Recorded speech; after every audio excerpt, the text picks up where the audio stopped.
Hi everyone, and welcome to Three Charts in One with me, Richard Perry, market analyst for Infinox on Wednesday, the 23rd of November. Now, I'm going to be looking at a few charts today which basically show that the dollar has been strengthening, but it's not taken hold of that strength and really gone with it.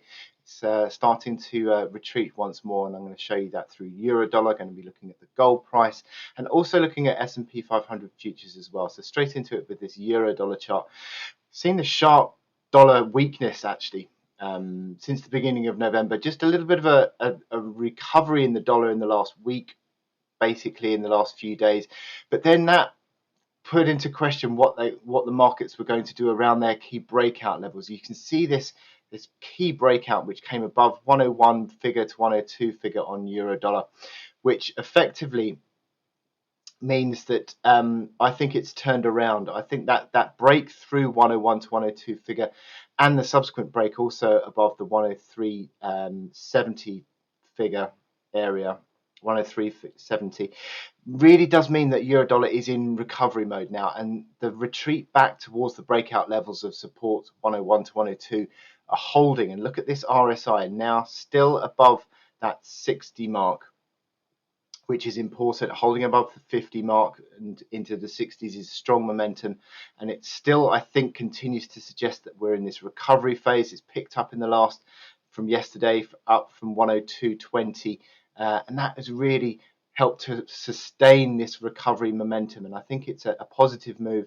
I think on euro dollar, the big test is always going to be this big primary downtrend, and that still comes in quite a long way over the top at 105.90 area, 106 figure. So there's still quite a lot of room to actually unwind towards that. But looking on this near-term chart, pulling back towards this, it's been used as a chance to buy it, and I think that's encouraging for euro dollar, especially given the momentum. So retesting of the resistance, as I said, again around that 103.70 mark, up towards the spike high of 104.75 area, but essentially it's still in this recovery phase and buying into weakness. Now, what I would say about gold is that I think that it's still again in this recovery phase. You've got this breakout, this big base pattern, and the retreat to that base pattern 1730 to 1735. That is a really important moment. Building support around that would be ideal. And looking at the RSI, it's just unwinding back towards 50. So this is a near-term sort of pullback correction into support, and how the market reacts around that support, as I said, ideally around 1730 to 1735, but essentially it could sort of come back towards, I'm still looking at this 55-day moving average, this blue line here, which has picked up, and again that is currently around the support band of 1680 to 1690, which is the crucial support. I think if that gets broken to the downside, you are looking corrective and decisively lower again. But I think any higher low, I mean, as I said, ideally 1730 area, but even if it sort of came around the 1710 mark, 17 big figure, even if it was that low, I'd still be positive. I'd still be thinking that this was positive momentum with the RSI still above 50.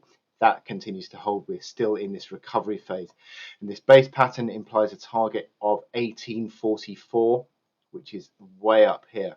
So there is still room for this one to move. Obviously, you've got the near-term resistance at 1785 area up towards 1807. That is clear overhead. That is a big band of resistance that needs to be overcome. But if the market can hold this as a basis of support and start to generate more positive moves once more, I think that would be again a buy into weakness and strong move to the upside. It's looking good, I think, still on the gold chart, but it still needs to hold this support ideally.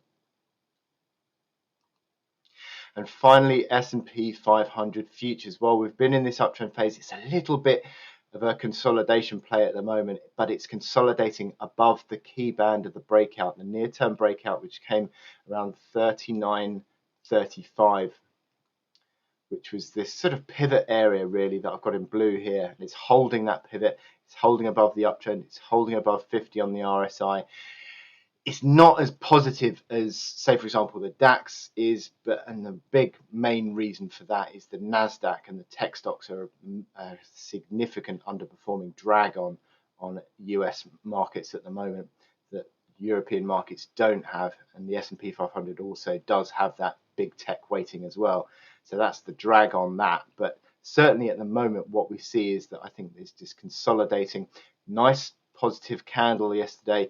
Still obviously needs to get back above that reaction high of 40.50. That was in place from last week, and that needs to get broken. And again, then the next big test would be once more this big primary downtrend of 2022. That obviously needs to be broken. On the Dow, it has been broken. Nasdaq is way back. I mean, let me show you the Dow. Dow futures have broken this primary downtrend. Nasdaq less so. We're talking sort of way underneath. So SP 500 futures is in the middle of that, but it does need to continue to break higher. It does need to move above 40.50, but holding this support around 39.20, 39.30 is positive at the moment. So thank you very much, and I'll speak to you soon.